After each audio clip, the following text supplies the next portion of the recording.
언젠가 오정현 목사가 담임하는 사랑의 교회 예배당에서 100여 명의 부모가 자기 아기에게 유아 세례를 받게 하려고 길게 줄을 서서 기다리는 모습을 영상으로 본 적이 있습니다.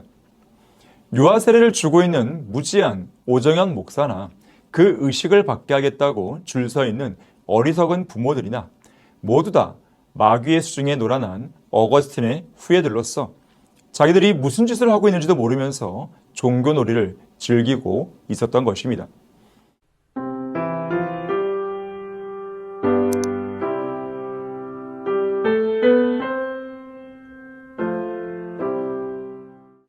안녕하십니까? 오늘 강의 제목은 세례교회는 구원받은 그리스도인이 아니다입니다. 세례와 유아 세례는 가증스러운 사탄의 교리입니다. 그저 유아 세례나 세례를 받고 교회만 다니다가 죽은 사람은 죽은 후에 지옥에 가게 됩니다. 제도권 교회들에서 그토록 존경하는 어거스틴은 유아 세례뿐 아니라 세례를 통한 중생을 믿었습니다.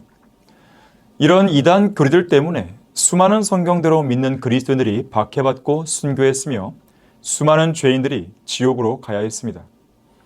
어거스틴은 어머니의 뱃속에서 갓 태어난 아이들에게 원죄를 제거해주는 세례를 주지 않으려 하는 사람들은 저주를 받을 것이라고 공개적으로 선언했고, 그가 쓴 책 하나님의 도성에서도 물을 뿌리지 않은 유아들은 창세전에 선택받은 유아들이 아니기에 죽으면 지옥에 간다고 거짓말했습니다. 예정론, 무조건의 선택, 유아 세례를 통한 구원은 어거스틴에게서 시작되었습니다. 이러한 거짓 교리를 존 칼빈이 무분별하게 그대로 답습했고, 오늘날 칼빈의 후예로 자처하는 교회들도 마찬가지입니다.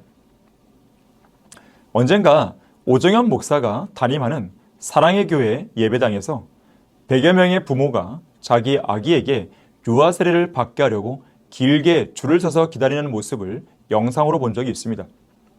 유아 세례를 주고 있는 무지한 오정현 목사나 그 의식을 받게 하겠다고 줄 서 있는 어리석은 부모들이나 모두 다 마귀의 수중에 놀아난 어거스틴의 후예들로서 자기들이 무슨 짓을 하고 있는지도 모르면서 종교놀이를 즐기고 있었던 것입니다.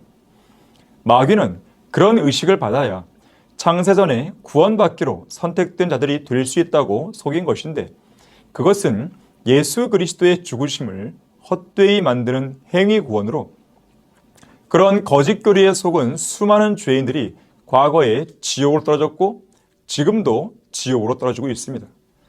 특히 유아 세례를 받았는지의 여부에 따라 창세전의 예정과 선택이 결정된다면 그것은 무조건적인 선택이라는 그들의 칼빈주의 교리와도 모순되는 것이 아니겠습니까?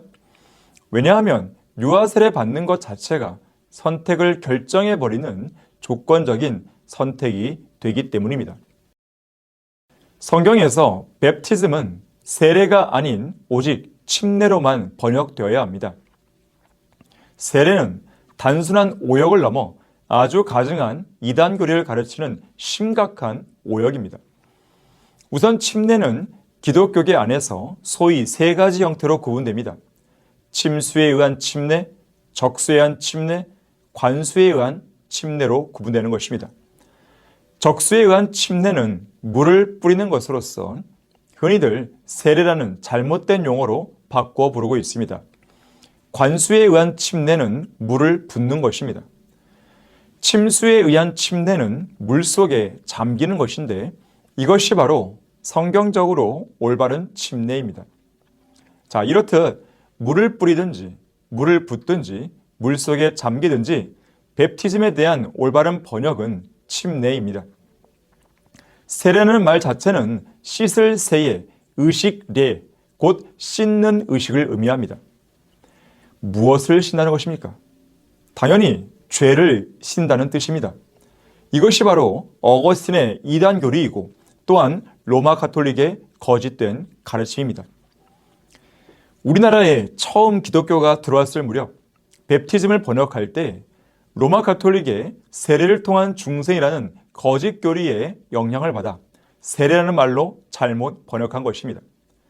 물을 뿌리는 의식 자체도 잘못된 것이지만 물을 통해서 죄를 씻는다는 개념은 보다 더 심각한 누룩으로 이거를 그대로 믿고 따라가면 지옥으로 떨어지게 됩니다. 이와 같은 세례, 곧 물을 통한 중생의 거짓 교리는 요한복음 3장 3절부터 6절까지 말씀을 잘못 해석한 데서 비롯되었습니다. 예수께서 대답하여 그에게 말씀하시기를 진실로 진실로 내가 너에게 말하노니 사람이 거듭나지 아니하면 하나님의 나라를 볼 수 없느니라고 하시더라. 자, 거듭난다는 말은 두 번 태어난다는 뜻인데 첫 번째는 물로 태어나고 두 번째는 성령으로 태어나는 것입니다.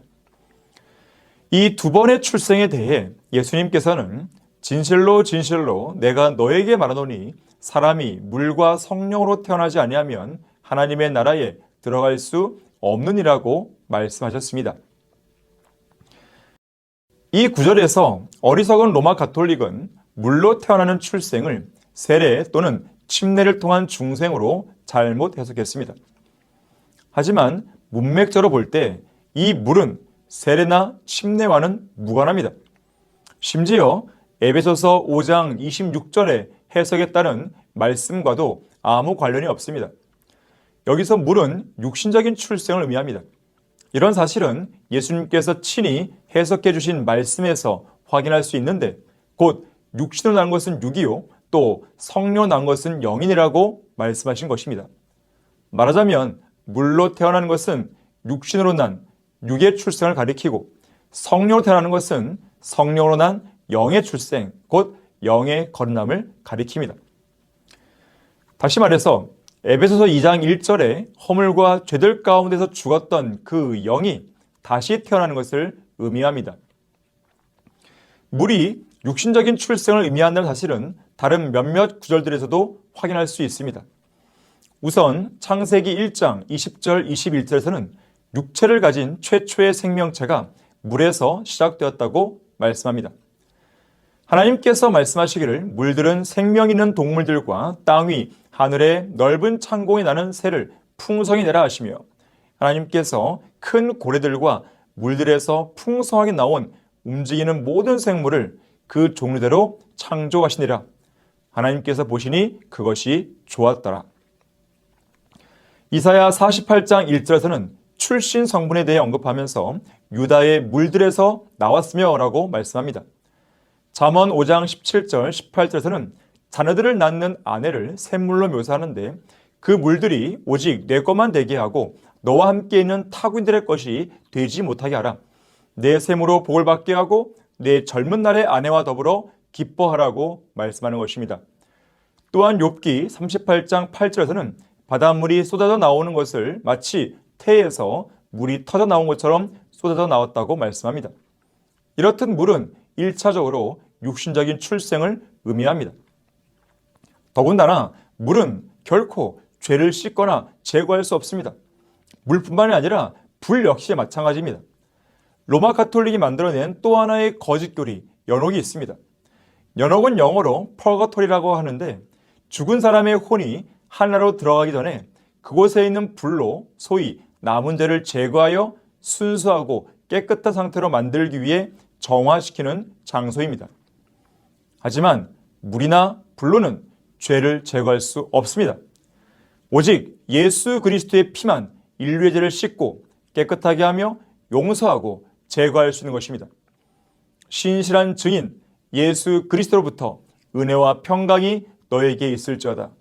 우리를 사랑하시어 자신의 피로 우리의 죄들에서 우리를 씻기시고라고 요한계시록 1장 5절은 말씀합니다. 그러나 그의 아들 예수 그리스도의 피가 우리를 모든 죄에서 깨끗하게 하시느니라. 요한일서 1장 7절 말씀입니다. 그 안에서 우리가 그의 보혈을 통하여 구속 곧 죄들의 용서함을 받았느니라. 골로새서 1장 14절입니다. 그 다음날 요한이 예수께서 자기에게 오신 것을 보고 말하기를 보라 세상 죄를 제거하는 하나님의 어린 양이라. 요한복음 1장 29절입니다.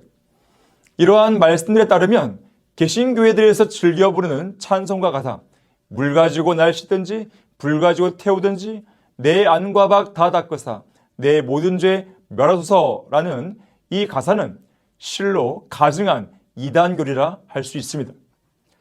이러한 논의와 관련해서 베드로는 이렇게 결론을 내립니다. 물은 예수 그리스도의 부활하심을 인하여 이제 우리를 구원하는 모형이니 곧 침례라. 이것은 육체의 더러움을 제거하는 것이 아니라 하나님을 향한 선한 양심의 응답이라. 베드로전서 3장 21절입니다. 물, 곧 침례는 우리가 예수 그리스도를 믿고 구원받았을 때 우리 각자가 예수님과 함께 죽었고 장사되었고 다시 살아난 영적 변화를 겉으로 보여주는 모형으로서 결코 육체의 더러움을 제거하지 못합니다. 다만 그런 영적인 변화를 경험한 새로운 피조물로서 하나님을 향한 선한 양심의 응답으로 침례 의식에 순종할 뿐입니다. 그래서 구원받기 위해 침례 또는 세례를 받는 것이 아니라 예수 그리스도의 피로 구속을 받았기 때문에 침례에 순종하는 것입니다. 선악간에 죄를 알지 못하는 아기들에 대해서는 걱정하지 마십시오. 그들은 유아세례를 받지 않아도 하늘나라에 갑니다. 문제는 선악간에 죄를 너무나 잘 알고 있는 바로 여러분입니다. 쓸데없는 종교놀이는 그만두고 지금 당장 예수 그리스도를 믿고 구원받기 바랍니다. 주 예수 그리스도를 믿으라. 그리하면 너와 내 집안이 구원을 받으리라. 누구든지 주의 이름을 부르는 자는 구원을 받으리라. 구원받는 것은 너무나 쉽습니다. 예수 그리스도를 믿고 구원받는 여러분 모두가 되기를 바라겠습니다. 감사합니다.